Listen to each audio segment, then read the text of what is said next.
வணக்கம். நான் உங்கள் அன்பான சயின்டிஃபிக் வேதிக் அஸ்ட்ராலஜர் அஸ்ட்ரோ அரண்ஜி பேசுகிறேன். நல்லது நினைப்போம், நல்லதே நடக்கும். தொடர்ந்து நம்மளுடைய வீடியோஸ்லாம் நீங்கள் பார்த்துட்டு இருப்பீங்க நம்புகிறேன். சயின்டிஃபிக் வேதிக் அஸ்ட்ராலஜி முறையில் எந்த விதத்திலும் மிகைப்படுத்தாமல் உள்ளது உள்ளவாறு பார்த்து கொண்டிருக்கிறோம். ஜோதிடத்தை ஒரு மாதிரியான ஒரு அறிவியல் சார்ந்த ஒரு சாஸ்திரமாக பார்த்து அதில் இருக்கக்கூடிய மூட நம்பிக்கைக்குள்ளே போகாமல் ராகு கேது தோஷம், செவ்வாய் தோஷம், அது மாதிரி நம்மளுடைய மூல நூலில் இல்லாத ஒரு விஷயங்கள் காலப்போக்கில் அதே நம்மளோட ஜோதிட கருத்துக்களில் சேர்ந்து அந்த அமைப்புக்குள்ளே போகாமல் உண்மையான மூல நூல்கள் என்ன சொல்லுகிறது மட்டும் பார்த்து கர்மா நம்மளுடைய வாழ்க்கையில் எப்படி செயல்பட போகிறது, அது அதுக்கு காரணமான ஒளி தத்துவம் நம்மளுடைய ஜாதகத்தில் கோச்சார முறையிலையும் நம்ம ஜென்ம ஜாதகத்திலையும் ரெண்டும் சேர்த்து பார்க்கும் பொழுது எப்படி உண்மையான பலன்கள், நம்மளுடைய வாழ்க்கையோட குறிக்கோள் என்ன, நம்மளோட வாழ்க்கையோட பிராப்தங்கள் என்ன, எந்த டைரக்ஷனில் போனால் ஜெயிக்கலாம், எது மாதிரி அமைப்புகள் நமக்கு இம்மீடியட்டாக ஷார்ட் டேர்ம் லாங் டேர்மில் இருக்குதுங்கிறதெல்லாம் நம்ம துல்லியமாக பார்த்து கொண்டிருக்கிறோம்.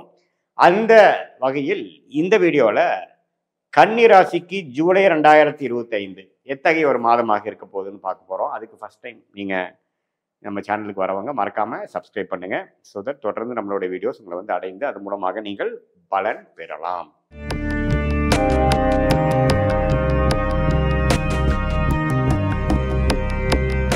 இப்போ பார்த்தீங்கன்னா கன்னிராசிக்கு 2025 ஜூலை மாதம் எப்படி பிறக்கப் போகிறது, எத்தகைய ஒரு மாதமாக இருக்க போகிறது என்று பார்க்கும் பொழுது, ஜூலை மாதம் பிறக்கிறப்பே 3 மிகப்பெரிய பயிற்சி, இந்த ஆண்டின் பயிற்சிகள் ஆண்டு கிரகத்தின் பயிற்சிகள் முடிந்து விட்டதுங்கிறது நம்ம தெரிஞ்சுக்கணும், ஞாபகப்படுத்திக்கணும்.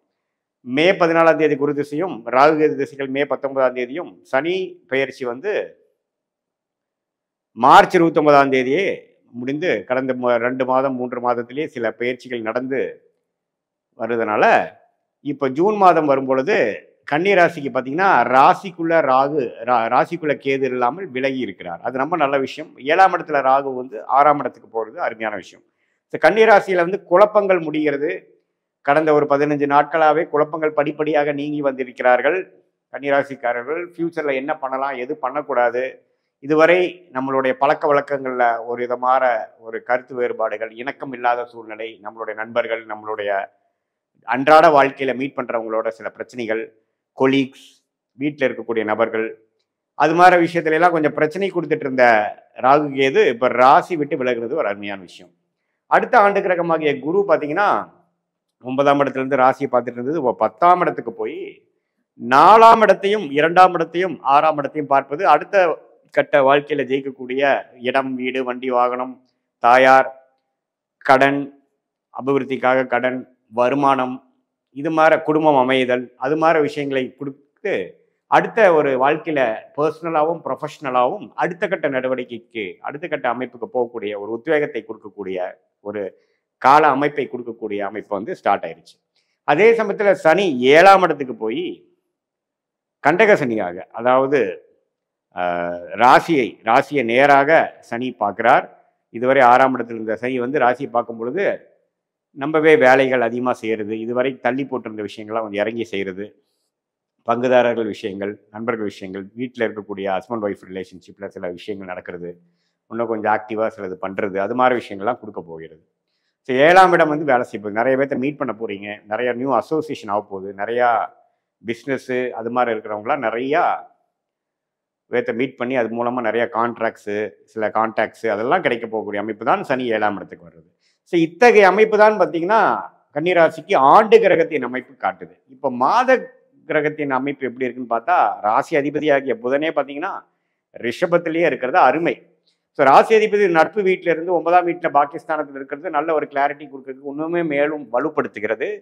மாணவர்களுக்கு நல்ல உத்வேகமான ஒரு மனநிலை, படிக்கக்கூடிய ஒரு சூழ்நிலை, கான்சென்ட்ரேஷன் அதெல்லாம் கொஞ்சம் கொடுக்கக்கூடியது, புரிதல் அதிகமாகிறது, மெமரி பவர் இன்க்ரீஸ் ஆகிறது, அதெல்லாம் கொடுக்குதுங்க. எந்தவித பாவத்துவ பார்வை இல்லாமல் இருக்கிறார். அதே சமயத்தில் இப்போ பார்த்தீங்கன்னா சுக்கிரன் 2025 ஜூலை 23ஆம் தேதி, அதாவது ஒரு வாரத்துக்கு ஒரு கடைசி வாரத்துக்கு முன்னாடி பார்த்தீங்கன்னா மிதுனத்துக்குள்ளேயே போகிறார். அவரோட ஓன் வீட்டுக்கு 10ஆம் வீட்டுக்கே போகிறது இன்னுமே அவருடைய வாழ்க்கையில் கன்னிராசிக்காரர்களுடைய ப்ரொஃபஷனல் லைஃப்பில் இன்னும் கொஞ்சம் ஒரு பெனிஃபிட்டு, ஒரு ப்ரொமோஷனு, ஒரு ஸ்டெபிலிட்டி, அங்கீகாரம் அதெல்லாம் கிடைக்கக்கூடிய அமைப்புகள் இருக்குது. ஸோ இந்த ஜூலை மாதம் வந்து மாணவர்களாக இருந்தாலும் சரி, கலை துறையில் இருக்கிறவங்களா இருந்தாலும் சரி, சாஃப்ட்வேர் ஐடி ஃபீல்டில் இருக்கிறவங்களா இருந்தாலும் சரி, டாக்குமெண்டேஷன், தகவல் தொடர்பு அது மாதிரி விஷயத்தில் இருக்கக்கூடிய நுணுக்கமான அறிவு சார்ந்த விஷயத்தில், டெக்னாலஜி சார்ந்த விஷயத்தில் இருக்கிறவங்களுக்கு எல்லாமே ஒரு அருமையான பலனை கொடுக்கக்கூடிய அமைப்பு கன்னிராசிக்காரர்களுக்கு உண்டு.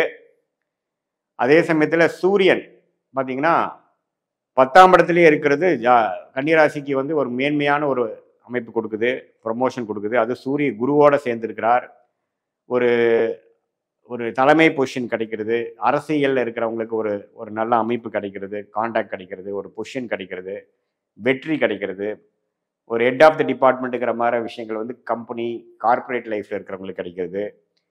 அரசு வேலையை எதிர்பார்த்து கொண்டு இருக்கக்கூடிய கன்னிராசிக்காரர்களுக்கு அரசு வேலை கிடைக்கிறது. இது மாதிரி பல விஷயங்கள், ஒரு பாசிட்டிவான விஷயங்கள் கொடுக்கக்கூடியதான் இந்த சூரிய புதன் 10ஆம் இடத்துல இருக்கக்கூடிய அமைப்புகள். அது குருவோட சேர்ந்து இருக்கிறது அருமை. ஸோ புதன், சுக்கிரன், குரு எல்லாமே ஒரு நல்ல அமைப்பில் இருக்கிறார். நான் முதல் சொன்ன ராகு கேதுகள் விலகுனது அருமையான விஷயம். சனி இருக்கிறதும் தப்பு இல்லை, கடுமையான உழைக்கக்கூடிய அமைப்பை கொடுக்கிறார். அடுத்தபடியான கிரகமாகிய செவ்வாய் பார்த்தீங்கன்னா நட்பு வீடு ஆகிய சிம்மத்திலேயே மாதம் முழுவதும் இருக்கிறார். மாத கடைசியில தான் வந்து கன்னிக்கு வர்றார். ஸோ செவ்வாய் 12ஆம் இடத்துல இருக்கிறது அருமை. ஸோ அதுவும் பார்த்தீங்கன்னா நல்ல ஒரு ஒரு வெளி மாநிலம், வெளிநாடு விஷயங்கள், தொடர்புகள் நல்லா வரும். ரியல் எஸ்டேட் துறையில் இருக்கிறவங்களுக்கு நல்ல அமைப்பு, மெடிக்கல் ரிலேட்டட் இருக்கிறவங்களுக்கு நல்ல அமைப்பு, அதுவும் தவறில்லை. செவ்வாயின் சஞ்சாரமும் தவறில்லை. ஸோ இப்போ பார்த்தீங்கன்னா மற்றபடி உங்களுக்கு மற்ற எல்லா கிரகமும் ஓரளவுக்கு நல்ல அமைப்பில் இருக்கிறதுனால இப்போ பார்த்தீங்கன்னா கன்னிராசிக்காரர்களுக்கு இந்த மாதம் முழுவதுமே நல்ல பலன்களை கொடுக்கக்கூடிய அமைப்புகள் கண்டிப்பாக உண்டு. ஸோ இப்போது கன்னிராசிக்காரர்கள் வந்து கடந்த 1.5 வருஷமாக சில முடிவெடுக்க முடியாமல் தள்ளி போய் கொண்டிருந்து ஃபேமிலியில் ஒரு கருத்து வேறுபாடு, காதல் செய்வதில் பார்த்திங்கன்னா திருமண விஷயங்கள் தடை, அது மாதிரிலாம் போயிட்டு இருந்தவங்களுக்கு இப்போ எல்லாமே ஒரு சுப விஷயங்களுக்கு வேணுங்கிற ஒரு உத்வேகம், திருமண தடை நீங்குதல், இது எல்லாமே வந்து கொடுக்கக்கூடிய அமைப்பு கன்னிராசிக்காரர்களுக்கு ஒவ்வொன்று இருக்குது. அதே சமயத்தில் சுக்கிரன், சூரியன், புதன், செவ்வாய் அதோட சஞ்சாரங்களும் அருமையாக இருக்கிறது. ஸோ இது கடந்த 1.5 வருஷமாக லெஃப்ட்டும் போக முடியல, ரைட்டும் போக முடியல, சில முடிவுகள் எடுக்க முடியல அப்படிங்கிறவங்களுக்குலாம் ஒரு நல்ல ஒரு கிளாரிட்டியும் நல்ல ஒரு அமைப்பும் கொடுக்கக்கூடிய ஒரு அருமையான ஒரு அமைப்பை கொடுக்கக்கூடிய மாதமாக ஜூலை மாதம் இருக்குதுங்க.